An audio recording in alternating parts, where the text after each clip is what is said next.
Jul Abidin muka surat 8 baris yang ke-7 daripada atas.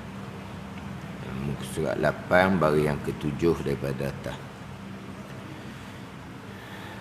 Qala al-muallifu rahimahullahu ta'ala wa nafa'ana bi'ulumihi amin. Dan ada pun nafsu,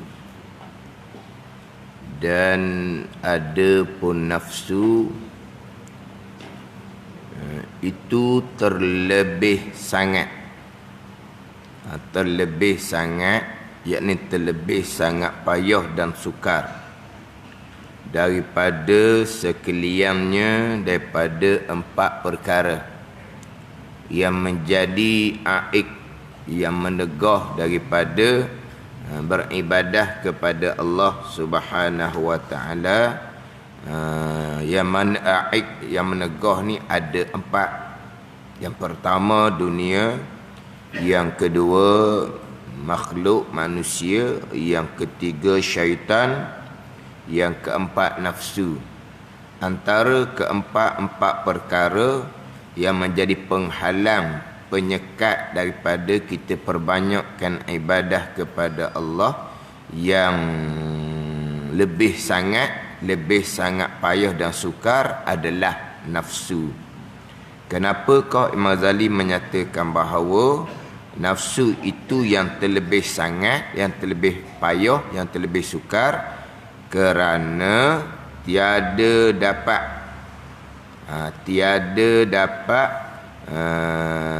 mengsunyikan dia.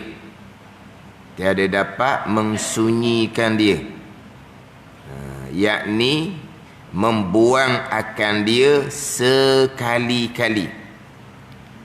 Tiada dapat mensunyi akan dia, akan nafsu, yakni membuang akan dia, akan nafsu sekali-kali.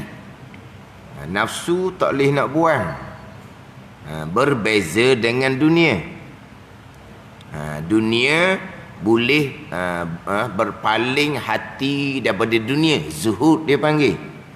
Jadi dunia yang menjadi penghalang, penyekat, dia panggil aik. Kemudian ada 4 dia panggil awaik. Aqabatul awaik. Perkara-perkara yang menghalang, menyekat daripada ibadah. Kalau dunia boleh disunyikan, boleh dikosongkan, boleh buang dunia di hati dengan sifat zuhud. Buang dunia di hati dengan sifat zuhud ni balik kepada ilmu. Sebab sekarang secara kasar dalam kitab Minhaj permulaan, dia akan datangkan ringkas 7 aqabah, 7 peringkat dalam kitab Minhaj. Yang terdahulunya aqabah ilmu, yang kedua aqabah taubah, sekarang aqabatul awaik, di hadapan aqabatul awarid, aqabatul bawais, aqabatul qawadih, aqabatul hamdi wasyukri. Selesai 7 aqabah ni, kata Imam Ghazali, segelintir yang dipilih oleh Allah Subhanahu wa taala naik kepada maqam muqarrabin, maqam aulia. Selepas daripada selesai 7 aqabah, segelintir yang dipilih oleh Allah, kata Imam Ghazali.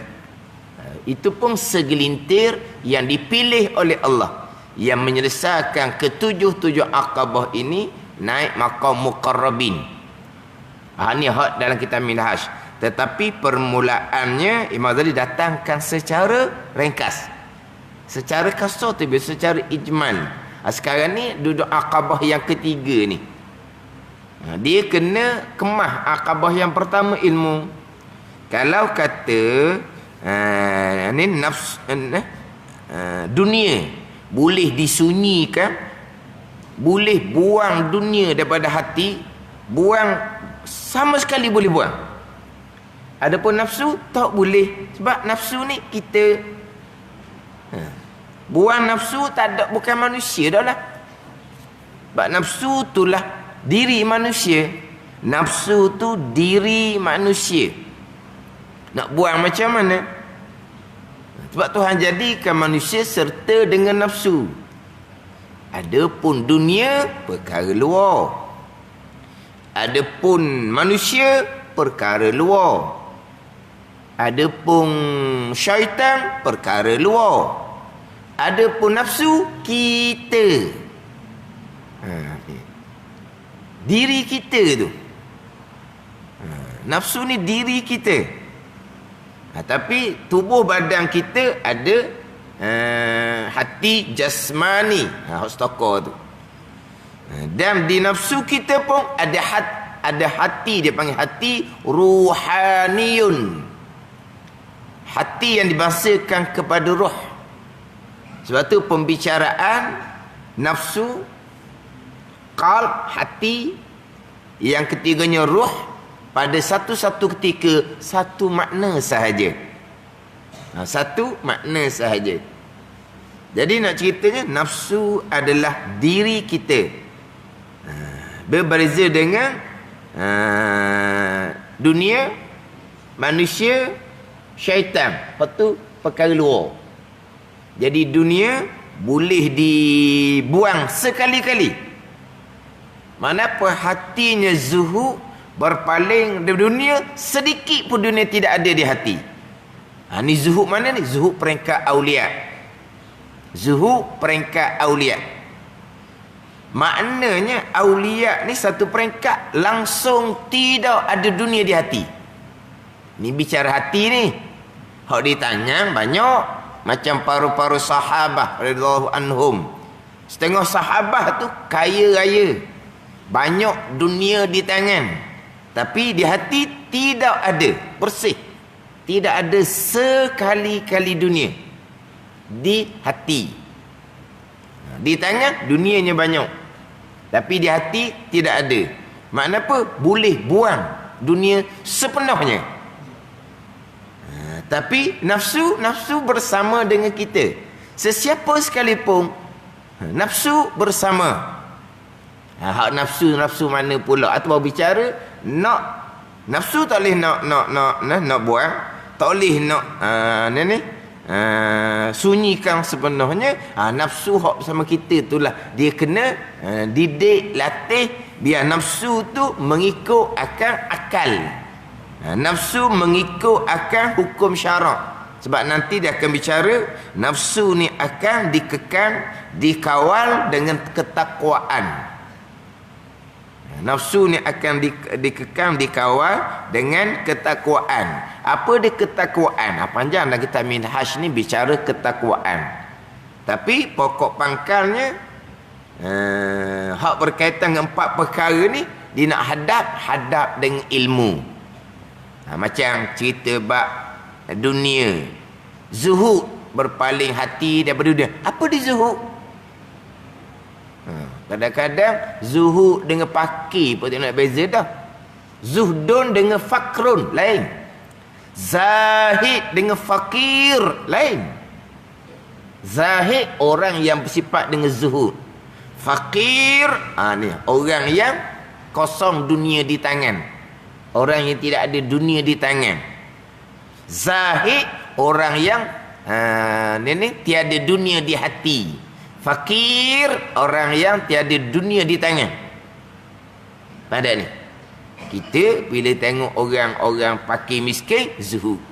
Kalau tengok orang kaya raya, ahli dunia, tu dak apa ni? Ilmu tu dak hak fardu ain pun dak selesai.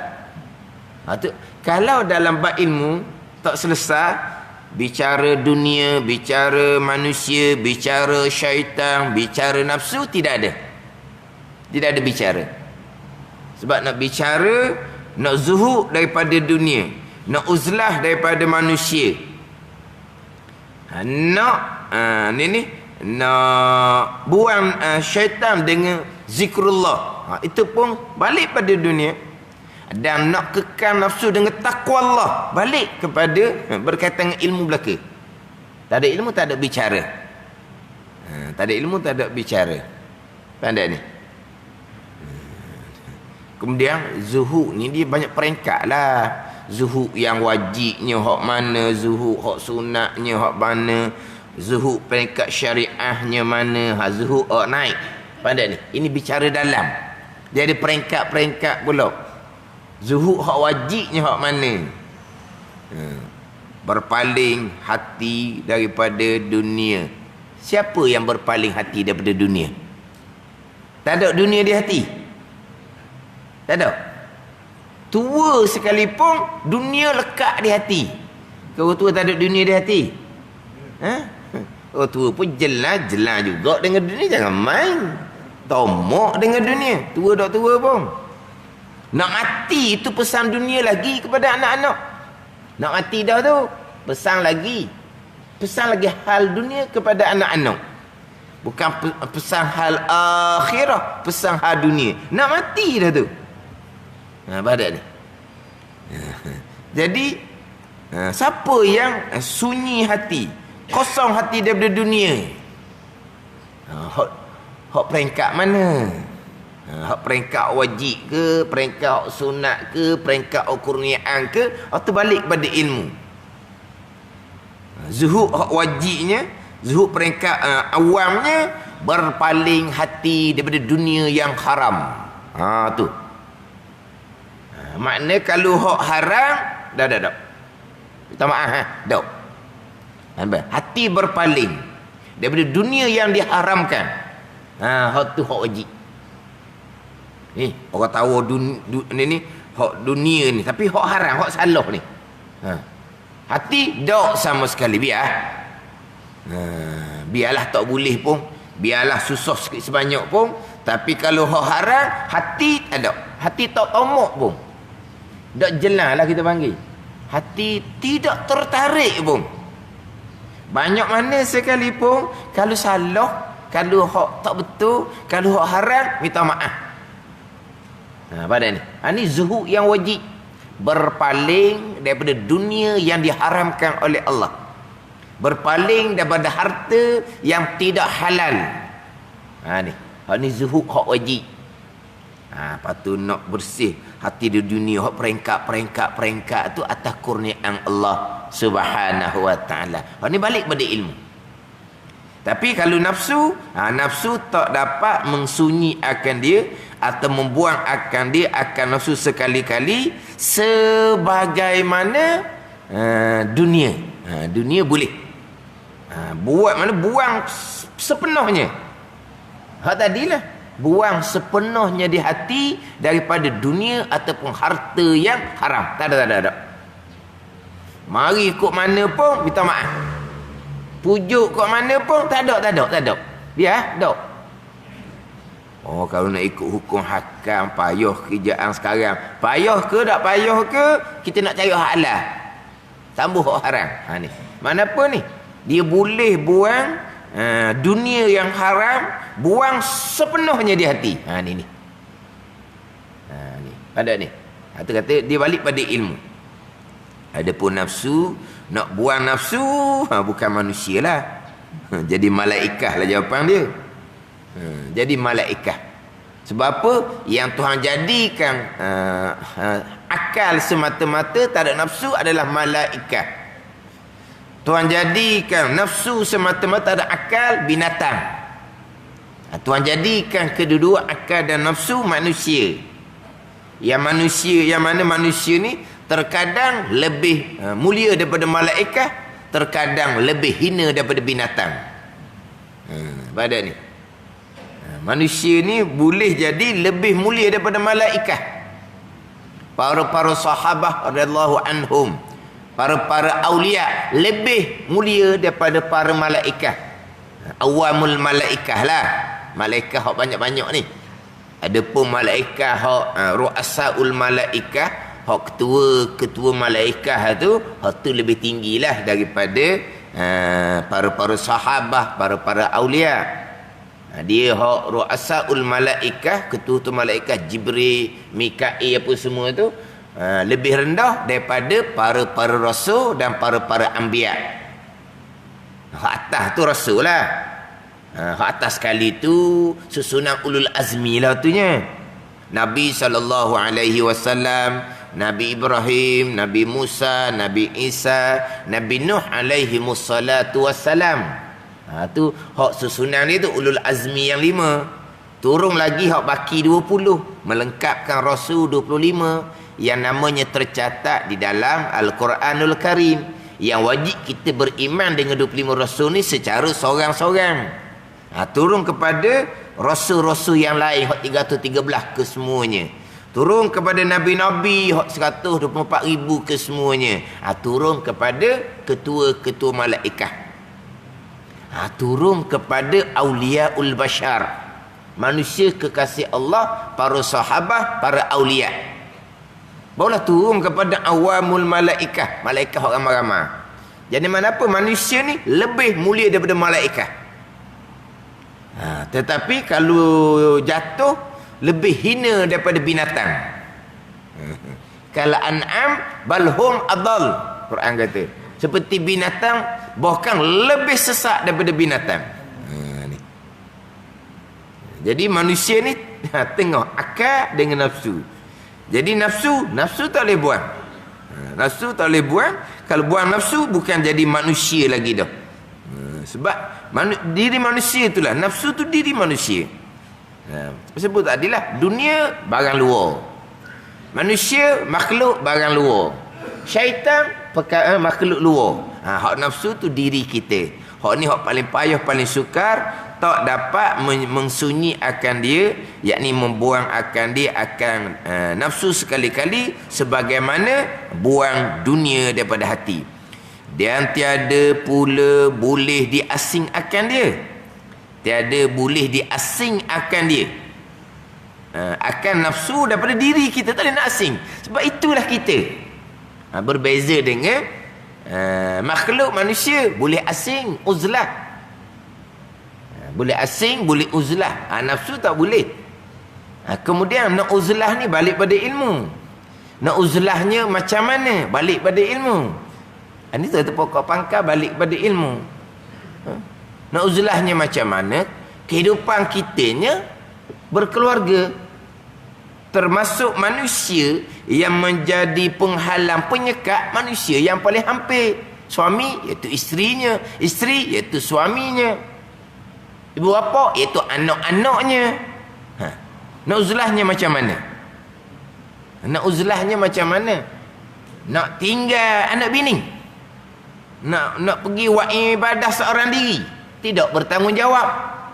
Bila ada tanggungjawab, ada amanah, kita tinggalkan, hukumnya berdosa.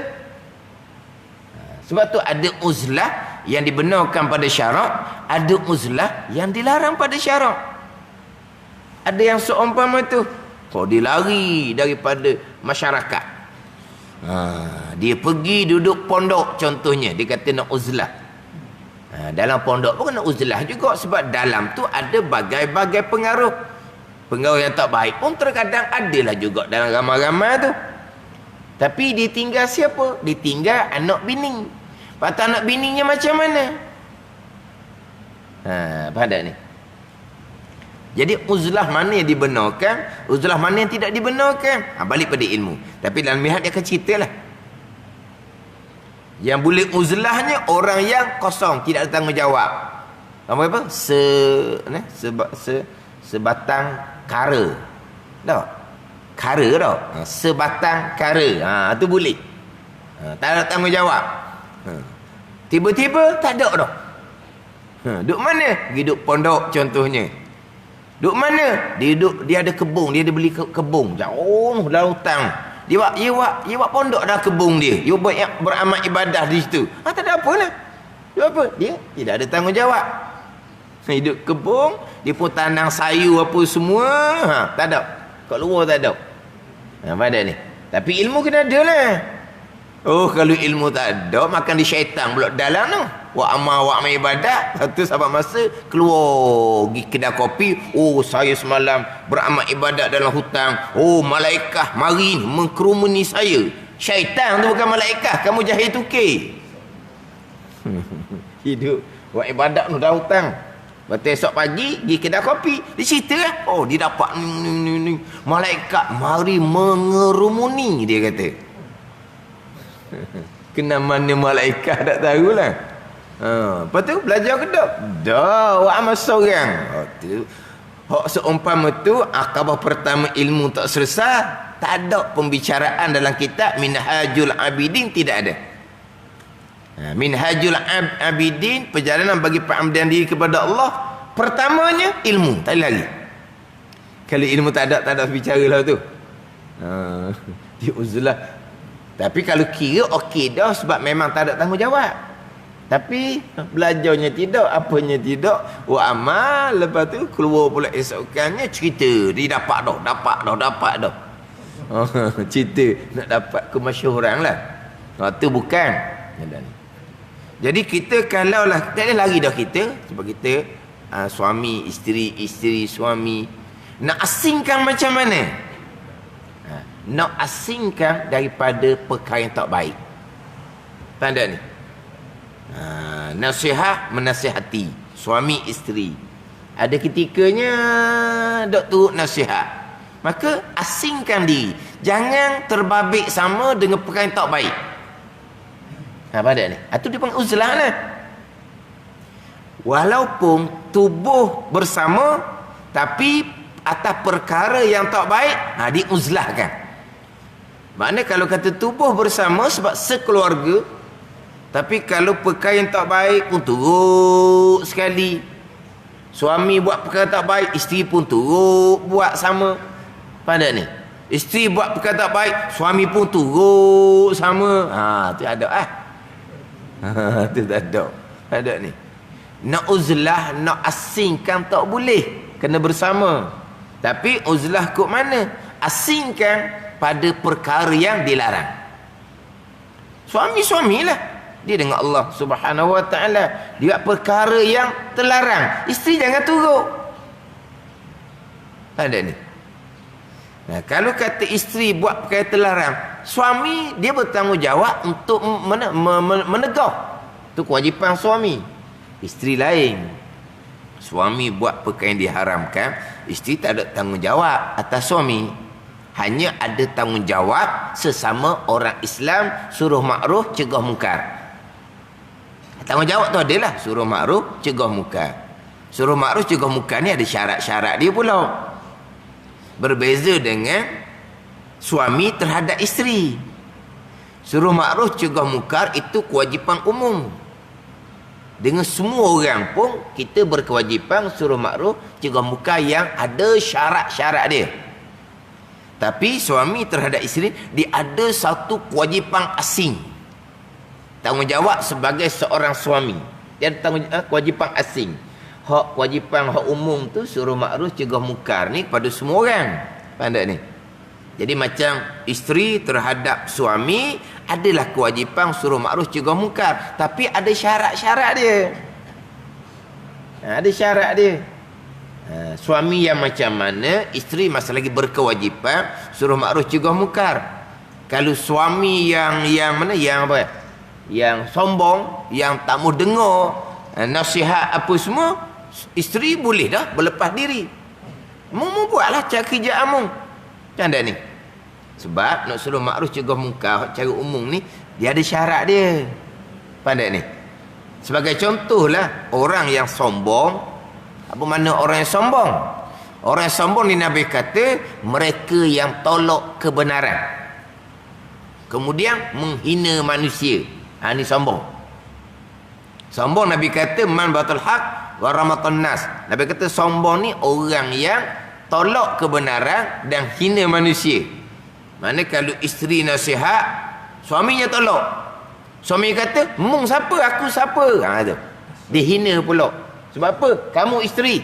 Maknanya orang sombong seumpama ni, maknanya syuruh makruf cegah munkar sudah tidak menjadi kewajipan. Faham tak ni? Tapi kalau suami dengan isteri, itu ada kewajipan yang lain. Tapi terkadang suami ni usaha, tapi isteri ni degil. Degil. Mana apa? Suami pun akan cekok Contohlah. Maka suami dia kena asingkan pada perkara kejahatan tu. Tapi dia bukan tinggalkan. Dia tak boleh tinggalkan. Kalau tinggalkan, lagi teruk. Pada ni. Macam kita ibu bapa dengan anak lah. Anak hok tak dengar kata, faham-faham lah.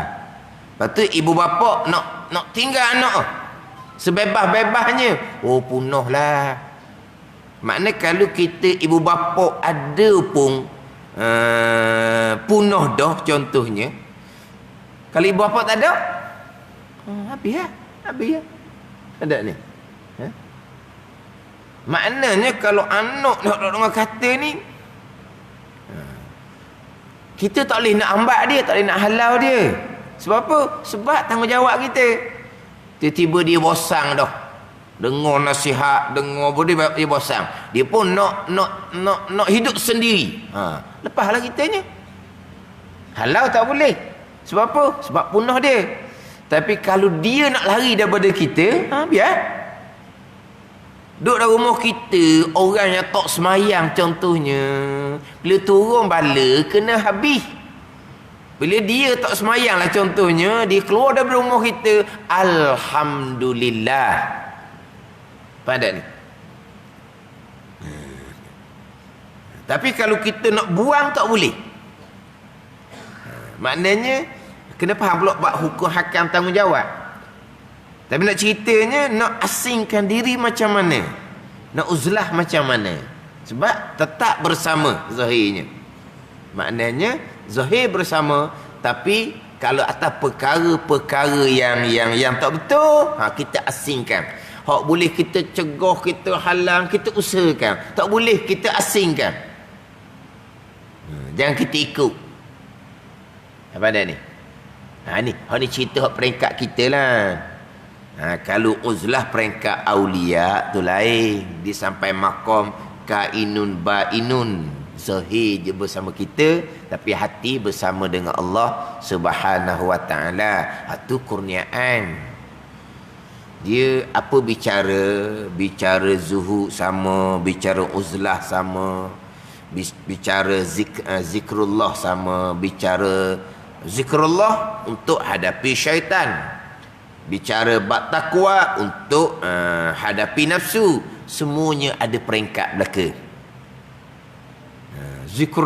Zikrullah manakah untuk melawan syaitan? Takwa manakah untuk kekang nafsu? Semuanya ada peringkat belaka. Jangan lompat-lompat. Tapi pokok pangkalnya balik pada ilmu.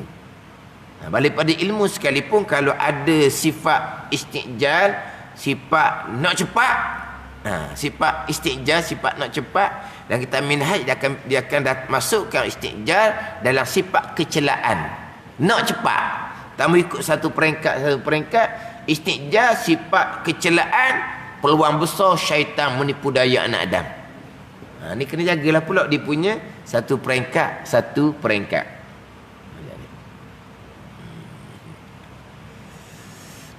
Dan tiada pula boleh diasingkan. Nafsu tak boleh nak asing. Macam manusia boleh asing. Dan tiada dapat dikeras akan nafsu sekali-kali, dan dipukul akan nafsu sekali-kali seperti syaitan. Syaitan boleh dikeraskan, boleh dikalahkan. Boleh dikalahkan. Boleh dikeraskan, boleh dikalahkan akan syaitan. Syaitan boleh dikalahkan, syaitan boleh dipukul seperti syaitan. Nafsu tak boleh. Nafsu dia tak boleh nak pukul, nak hapuskan. Dia kena latih, dia kena jaga. Dia kena pelihara. Mana nafsu ni kena pelihara. Syaitan tu boleh dihapuskan, boleh dikeraskan, boleh dipukul. Syaitan ni. Jadi syaitan, kita nak kalahkan syaitan, kita nak memerangi syaitan, kita nak melawan syaitan adalah dengan zikrullah. Zikrullah ni hak mana? Jangan faham zikrullah ni ambil tarikat. Zikrullah ni umum. Zikrullah mengingati akan Allah Subhanahu wa taala. Ada zikrullah yang wajib, ada zikrullah yang sunat. Sebut zikrullah diteguh pada tariqah, itu yang disunatkan. Nak bertariqahnya, apa perkara wajib pun berdasar kepada ilmu, perkara sunat pun berdasar kepada ilmu. Perkara wajib berdasarkan kepada ilmu, perkara sunat berdasarkan kepada ilmu. Zikrullah sunat, tariqah sunat. Kita kena ada ilmu. Ilmu apa? Bukan ilmu syariah hak menjadi kewajipan kepada kita ni, bukan. Ada ilmu pula untuk mengenal manakah tariqah yang sebenar. La ilaha illallah belaka, itu lafaz dia. Yang sebenarnya mana? Guru yang sebenarnya mana? Jalan yang sebenarnya macam mana? Itu balik pada ilmu. Faham tak ni? Ilmu mana? Ilmu kita ngaji sifat 20. Ilmu kita ngaji bab taharah, bab semayang. Ada. Itu ilmu syariah. Ni ilmu tariqah. Sebagaimana syariah, amalan kita berdasar pada ilmu. Nak bertariqah pun berdasar pada ilmu. Bukan atas cerita orang. Ni sebenar. Semua ngaku dia sebenar. Kita terjun belah dahulu. Terjun tariqah, ilmu kita ada ke tak? Ilmu tak ada. Kita tengok. Nak tengok dengan apa? Nak nilai dengan apa? Lepas tu kadang-kadang dia terjun dalam perjalanan tariqah. Lepas tu mari tanya. Awak tak boleh tanya saya. Awak kena nilai dengan ilmu yang awak pelajari. Awak belajar ilmu, walaupun pondok sekalipun, tidak semestinya dia memahami ilmu berkaitan dengan tariqah. Sama pula orang hak bersekolah. Kita mengaji ilmu tasawuf. Ilmu tasawuf mana? Ilmu tasawuf syariah tidak boleh menilai bab tariqah. Ilmu tasawuf mana? Ilmu tasawuf peringkat mana? Ni kena faham. Dia terjun dah, lama dah, baru mari tanya, betul ke tak betul? Saya tak ada nak kata. Saya pun tak tahu perjalanan tariqah yang awak ikuti tu macam mana, saya pun tak tahu. Saya tak boleh nak sebut. Awak yang terjun, yang mengetahui. Tahu macam mana? Awak kena ada ilmu. Semua perkara nak kena ada ilmu. Nabi kata dah, wal amalu tabi'uh. Nabi kata, bermula amal, kerjaan kebajikan tu turut ilmu. Bukan dengar orang kata hak ni tariqah sebenar. Dah. Kita ada ilmu kita sendiri. Nilai dengan ilmu. Ilmunya tidak ada. Terjun, lepas tu baru tanya, betul ke tak betul? Salah begitu. Tapi nak cerita zikrullah yang boleh mengalahkan syaitan ni, balik kepada ilmu lah. Zikrullah yang wajib, zikrullah yang sunat. Bukan sebut zikrullah pergi pada tariqah terus, bukan. Belajar ni zikrullah, zikrullah yang wajib. Sembahyang zikrullah, zikrullah yang wajib. Zikrullah, kita mengerjakan suruhan zikrullah, kita meninggalkan larangan zikrullah. Mengingati akan Allah dengan bahawa kita duk kawal sentiasa. Zikrullah sentiasa. Mata nak tengok apa? Kena sentiasa zikrullah. Ingat akan hukum hakam Allah. Tak ingat boleh ke syaitan kita tengok benda yang haram. Telinga nak dengar benda apa telinga ni? Kena ada zikrullah. Ingat akan Allah. Ni dengar ni boleh. Bukan ini kebajikan. Dengar ni jangan. Zikrullah. Kalau tak ada zikrullah, kita pun dengar apa yang dilarang. Lidah nak berbicara. Kena sentiasa zikrullah. Ingat akan hukum hakam Allah. Kita nak bicara apa? Kalau tidak ada ingat akan Allah, akan lidah digunakan untuk mengumpat apa? Tidak ada zikrullah lah tu. Bukan zikrullah ni mengatik, bukan. Bukan hanya mengatik, umum zikrullah ni. Faham tak ni? Mana hak wajib, mana hak sunat.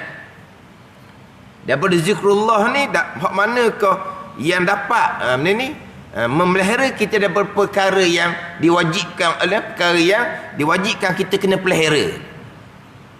Hak zikrullah sampai peringkat boleh menyucikan hati daripada selain daripada Allah, itu atas kurniaan. Dia ada peringkat. Faham tak ni? Sebab itulah macam sebut dunia, zuhud ada peringkat dia. Manusia uzlah ada peringkat dia. Syaitan zikrullah ada peringkat dia. Ada wajib, ada sunat. Kemudian nafsu, dia akan bicara nanti, dia ada kekang dengan takwa. Takwa pun ada peringkat dia. Ini kena jaga molek, jangan istinja, jangan gopoh. Tapi macam sebut berulang kali, pokok pangkal balik kepada ilmu. Sebab ni pergi pada akabah yang ketiga, akabatul awaik. Yang pertama ilmu, yang kedua taubah, yang ketiga ni akabatul awaik. Jadi nafsu yang paling sukar, nak buang tak boleh, nak asingkan pun tak boleh, nak dikerasi pun tak boleh. Sebab apa? Sebab nafsu adalah diri kita sendiri. Kerana ia yang nafsu kenderaannya dan pegawainya. Apa makna kenderaan? Nafsulah kitanya. Mana apa ni? Ialah kenaikan bagi roh manusia adalah nafsu. Pegawai ni alat lah. Alat pada diri manusia itu adalah nafsu tu sendiri. Maka nafsu tidak boleh dibuang, diasing, dan tidak boleh dikeras, dipukul akan dia. Dan tiada dapat ditomokkan pula ia hamba pada muafakah akan dia, akan nafsu atas barang yang kosak hamba daripada ibadah. Jadi nak harap nafsu turut, kita nak buat ibadah ni, nafsu asalnya inna nafsa la ammaratun bisu. Nafsu asal dia mendorong pada kejahatan. Kita nak harap nafsu ni turut kepada kebajikan. Tak boleh nak harap lah, sebab nafsu ni lebih cenderung kepada syaitan, nak banding dengan cenderung kepada akal. Nak harap nafsu turut kebajikan, tak boleh nak harap. Ini hak berkaitan dengan nafsu, hak paling sukar, paling payah daripada tiga awaik, dunia, manusia, syaitan. Nafsu lah hak paling sukar, hak paling payah sekali. Wallahu a'lam. Bismillahirrahmanirrahim. Alhamdulillahirabbil alamin. Wassalatu wassalamu ala sayyidil mursalin wa ala alihi wa sahbihi ajma'in. Allahumma aftah alaina futuhal arifin. Allahumma allimna ilma akadamin wa fahimna famasabikin warzuqna ruqat talibin. Allahumma zidna ilman wa alhiqna bis salihin. Wa sallallahu ala sayyidina Muhammadin wa ala alihi wa sahbihi wa sallam. Walhamdulillahi rabbil alamin.